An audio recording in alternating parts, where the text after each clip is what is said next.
প্রিয় দর্শক, আসসালামু আলাইকুম। 1 কাপ সাবুদানা দিয়ে আমি কয়েক মিনিটে এই বোবা পাল ড্রিঙ্ক তৈরি করে নিয়েছি। আমরা 1000 টাকায় বাহির থেকে এই বোবা পাল ড্রিঙ্ক কিনে খেয়ে থাকি, আর সেটা যদি হয় ঘরে তৈরি তাহলে তো কোনো কথাই নেই। সম্পূর্ণ রেসিপিটি দেখার পরে আপনারা বিশ্বাস করবেন আপনাদের পছন্দের বোবা পাল সাবুদানা দিয়ে তৈরি করেছি বাসায়। পুরো রেসিপিটি না টেনে দেখার অনুরোধ রইল। চলুন তাহলে মূল রেসিপিতে চলে যাই। আজকের এই বোবা পালসগুলো তৈরি করার জন্য আমি এখানে নিয়েছি 1 কাপ সাবুদানা। সাবুদানাগুলোকে আমি একটা মিক্সিং জারে এগুলোকে পাউডার করে নেব।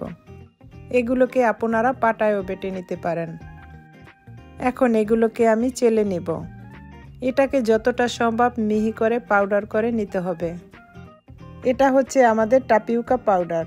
এটাই হচ্ছে বোবা পাল বানানোর মূল ইনগ্রিডিয়েন্টস। এখন এর সাথে দিয়ে দিব গুঁড়া করা চিনি 1/2 কাপ। এখন এর সাথে দিয়ে দিব 2 চামচ কর্নফ্লাওয়ার, আর দিব 2 চামচ কোকো পাউডার। এখন সব উপকরণগুলো একসাথে ভালো করে চেলে নেব। এগুলোকে এমনভাবে চেলে নিব যেন এর ভিতরে কোনো লাম্পস বা দানা দানা না থাকে। চেলে নেওয়ার পর শেষে যেগুলো থেকে যাবে সেগুলোকে আপনারা গুঁড়া করে নিতে পারবেন। এখন আমি সবগুলোকে ভালো করে মিশিয়ে নিচ্ছি। এরপর আমাদের লাগবে হালকা কুসুম গরম পানি। পানিটা দিয়ে আমি একটা শক্ত ডো তৈরি করে নেব। যেহেতু সাবুদানাটা অনেক শুকনো, পানি দেওয়ার সাথে সাথেই সাবুদানাটা পানিটাকে ছোক করে নেবে।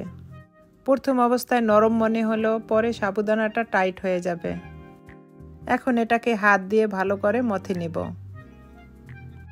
এটাকে এভাবে হাত দিয়ে ডলে ডলে একটা ডো বানিয়ে নেব। এখন এগুলোকে বল করার পালা।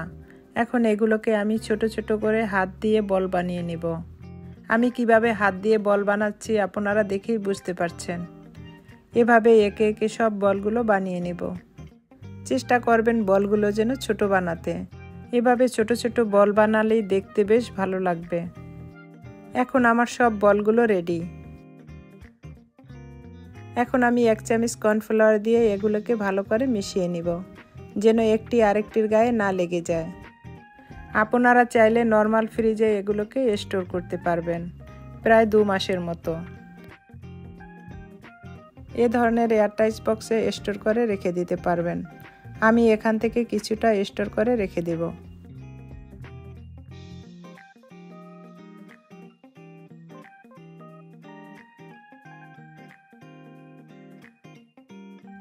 এখন এগুলোকে সিদ্ধ করে নেব।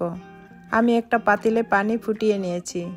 পানিটা ফুটানো হলে এখন এর ভিতরে দিয়ে দিব সেই বলগুলোকে এভাবে নেড়েচেড়ে সিদ্ধ করে নিতে হবে।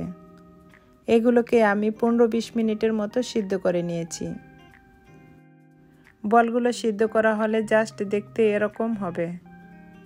এখন আমি বলগুলোকে নামিয়ে এগুলোকে ছেঁকে নেব। বোবা পালগুলোকে ছেঁকে নেওয়া হলে এখন আমি এগুলোকে রান্না করে নেব।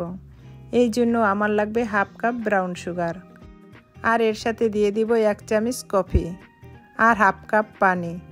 এখন এগুলোকে ভালো করে জাল করে নেব। চিনিটা গলে আসা পর্যন্ত এগুলোকে ভালো করে জাল করে নেব। চিনিটা গলে আসলে এখন আমি দিয়ে দিব সেই বোবা পালগুলোকে এভাবে নেড়েচেড়ে রান্না করে নেব।